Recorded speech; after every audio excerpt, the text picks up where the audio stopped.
I've been having a blast with WUCHANG Aurum Feathers, and after about 80 hours in the game, I have a bunch of tips to help you get the most out of your playthrough right from the start. And I can absolutely guarantee that this video has no story or boss spoilers, only great tips that I wish I had known when I first started playing. Like throughout the game, you'll find these birds that you'll need to kill, and doing so will reward you with Aurum Feathers. These feathers are a consumable that will randomly increase one of your base stats for a short period of time, but these birds can be pretty tricky to spot. But if you have your volume turned up, you'll hear the birds make a whistling noise anytime there's one in the area.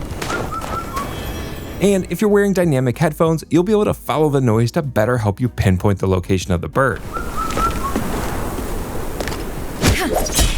But I want to kick things off with probably my biggest piece of combat advice, and that's learning how to master Skyborn Might. Skyborn Might is essentially your ability points that you earn through Shimmer, which is WUCHANG's version of the perfect dodge. When you time the dodge just right, not only will you avoid taking any damage, but you'll also earn a node of Skyborn Might. Virtually every attack, special skill, and spell is enhanced by using nodes of Skyborn Might, so you're going to want to get in the habit of earning those nodes quickly when you're in battle and using them whenever they're available.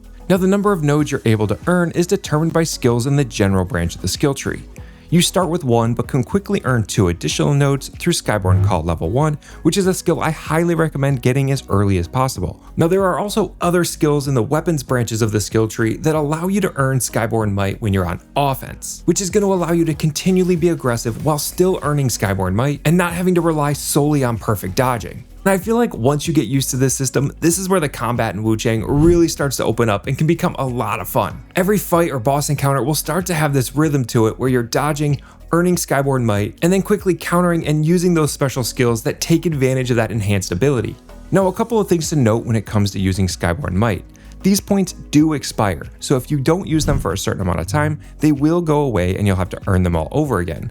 There are a lot of special skills and spells that cost multiple nodes in order for them to work, but as you progress through your skill tree, even your heavy and charged heavy attacks will start to use Skyborn nodes, so it'll become harder to sort of bank those points to save up for a bigger attack. But light attacks won't use any Skyborn Might, so if you're trying to save up your nodes to unleash a more powerful attack or spell, be sure that you're mixing in some good light attacks so you're not spending those points prematurely.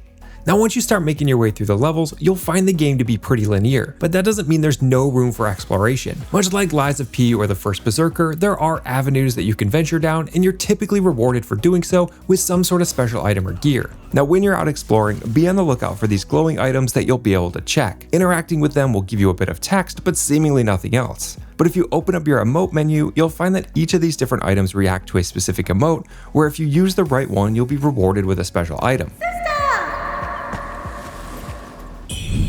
Now, I haven't found or discovered all of these yet, so feel free to explore and let me know which ones you find in the comments below. But this one, right outside the Revenant Temple, is probably one of the first ones that you'll find, and by using the Worship emote, you'll be rewarded with a Divine Gift. But what exactly can you do with a Divine Gift? We're going to get to that in just a minute. But first, let me tell you about a hidden area that you're going to be able to access really early on that you are not going to want to miss. In this cave, just outside of Worship's Rise, you'll find a couple of NPCs, one of which is this panda with a specialty shop. To get there, from the Lights End Temple Shrine, head down the hill and across the narrow stretch. Instead of taking the stairs up, follow the path to the right and then past the second staircase. You'll eventually come to a third staircase that you do want to go up, and once at the top, you'll find the cave entrance to the right. At the panda shop, you'll be able to trade in bamboo shoots for special items. You'll continue to earn bamboo shoots throughout the game by chasing down these little bamboo people, so be sure to check back at the shop regularly to see if there are any new items worth picking up. Now, you'll also find other collectibles out in the world, and you'll get them as rewards for defeating bosses that you'll be able to turn back into the merchants back at Shu Temple. That's going to expand the number of items in their shop. What treasures do you have for me today? Let me make an assessment. If you see their face next to the temple, you'll know you have an item you can turn in, and you can head back there, turn it in, and check out your new gear. This is also true if there are NPCs in the area that you can interact with, so make sure that you're double checking the teleport section of the shrine to ensure that you're interacting with everyone in the area. Another thing that I found useful when exploring is setting the HUD to always on. By default, it's set to auto hide, but the compass at the bottom of the right hand corner of the screen can actually be pretty useful. When you're getting close to an NPC that you can interact with, the compass will have a yellow arrow on it so you'll know that you're close and generally which direction the NPC is. And likewise, when you're getting close to a shrine, there'll be a red marker that shows up on the compass to let you know you're close. But okay, let's talk about shrines, because there's a lot of different things that you can do there, including leveling up your character and accessing the skill tree. By collecting red mercury, which is basically WUCHANG's version of souls, or ergo, you'll be able to refine it to create red mercury essence, which are essentially your skill points. Now, leveling up your character doesn't actually increase your base stats, so spending the red mercury essence on skills in the skill tree is going to be where you want to upgrade your stats, like vitality for your health, endurance for your stamina, strength and agility to increase your attack power depending on your weapon, or your magic and feathering. There are also skills that give you bigger boosts to those stats, like +5 strength or +5 agility, and these still only cost 1 mercury essence. So when you're trying to determine where to spend your points, be on the lookout for these because they're going to give you more bang for your buck. Also, be sure to keep an eye on the red mercury icon in the top right corner of the screen. It's going to flash and glow yellow when you have enough red mercury to level up, so that's when you'll know that it's time to head to a shrine and cash in those points. Now, there are also other skills in the skill tree that don't cost any red mercury essence to level up, but these can be pretty hidden. Skills like mana capacity, which increases the amount of mana vessels you have, or mana potency, which increases the amount of health you get back from your mana, don't cost any mercury essence. Instead, they cost lost remains and forgotten remembrances, which are items you'll find out in the world.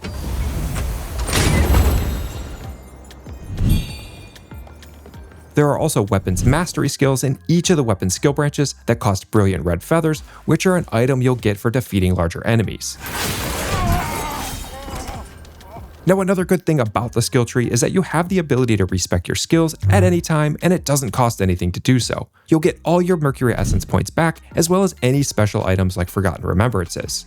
Now, early on, I would definitely recommend prioritizing upgrading your base stats, especially your vitality, because you'll find that a lot of bosses in this game hit extremely hard, and if your health is too low, it's not going to take more than just a couple of hits before you get killed. But okay, speaking of getting killed, let's talk about how death works in WUCHANG, because this game is definitely a challenge, and more than likely, you're going to be getting killed a lot. Now, when you die, you'll lose a portion of your red mercury, and you'll need to go back to the place you died in order to retrieve it. But there's another element to death in WUCHANG that makes it a bit more unique. When you die, you'll start building up your inner demon, which is essentially a meter that will fill up the more times you die. You could check your inner demon meter from the character's stats page, but it also updates in the character icon in the bottom left-hand corner of your screen. When this meter fills up all the way, it'll unleash your inner demon at the spot where you dropped your red mercury.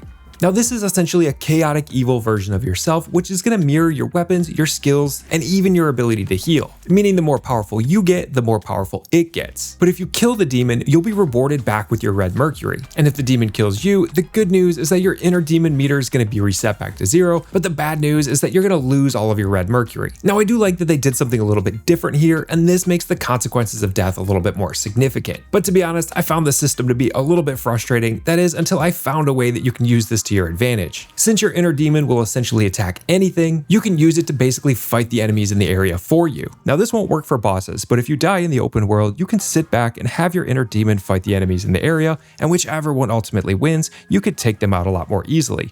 Now, when you die in a boss arena and then you finally defeat the boss, you'll be granted a shield of causality, which will keep your inner demon from spawning until the next time you die, which is nice because that's really the worst time to be fighting your inner demon. Now, once you have access to the Shoot Temple, which happens pretty early in the game, you can also use divine gifts or fragments of divine gifts to partially or fully reset your inner demon meter. Now, I never ended up using any of these myself, but you do end up accumulating quite a lot of these throughout your playthrough, so just know that this is an option if you don't feel like messing with your inner demon. Now, another tip for keeping as much red mercury as possible is making sure that you're stocking up on items from the merchants.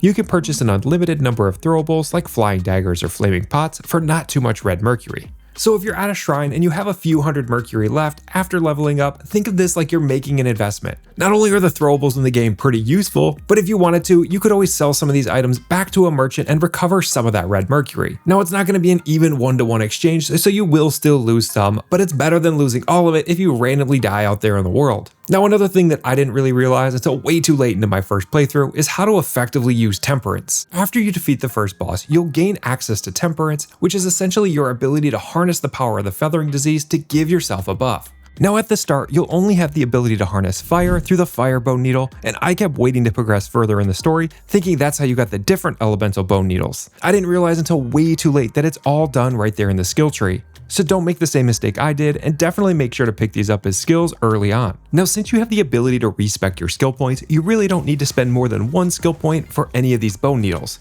You can just swap them in and out if you want to experiment with the different status effects. Now I've played around with pretty much all of the elements, and surprisingly, the one that I found most effective for bosses was the Leech Bone Needle. This one gives you the ability to basically siphon health away from the enemy, which I found to be invaluable against some of the toughest bosses in the game, because not only is it dealing damage and taking health away from the enemy, but it also saves you from having to take time to heal. Now once unlocked, you can equip other Temperance items to your feathered arm to enhance those abilities, and these are slots that you can unlock in your skill tree. Now, I wouldn't really recommend investing in these skills too early on because it's going to take a while in the game for you to get to the point where you have enough Temperance items. And by default, you'll only get one Temperance charge, but again, through skills in the skill tree, you can unlock additional charges. And one last thing about Temperance, to use it, make sure that you're equipping the Temperance item to your toolbar and using it just like you would any other item.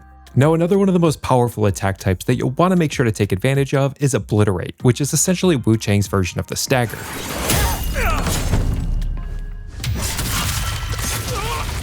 By hitting enemies from behind with a good charged heavy attack, or by building up their Obliterate meter, you'll leave them open to an Obliterate strike. It's really subtle, but once you lock onto an enemy, you'll notice that there's a little bit of a stagger meter there that will eventually fill up as you continue to attack. Now once you build up the Obliterate meter, the window to pull off the strike is pretty tight, and you can only trigger it from either the front or the back of the enemy. You'll know if you're in position to pull off the strike if the marker on the enemy is red. If it's white, you need to move around to the side, but again, be quick because the window here doesn't really last that long. Now another buff that you're going to want to take advantage of is Benediction. With this buff, you can equip 3 different stones to the socket slots in your weapon. Now this system is pretty straightforward, but something the game doesn't really tell you is that there are set bonuses for equipping 3 of the same types of stones. If you look in the lower right hand corner of the stone, it's going to have a symbol, and that's the set that stone belongs to. And another thing you're going to want to make sure to leverage is the game's Transmog feature. It's a little bit hidden and the game doesn't tell you it's there, but if you look at the armor page, you'll see the option to alter equipment. When you click on that, you'll essentially be able to keep the stats for the armor you want to use while having the look of the armor you like. Alright, and those are all my essential tips for helping you make the absolute most out of WUCHANG Fallen Feathers. If you found this video helpful, leaving a like is always appreciated. I've got a lot of other WUCHANG content coming your way, so be sure to subscribe so you don't miss a thing, and I'll make sure to post it here when it's ready. And as always, thanks everyone for watching, and I'll see you on the next one.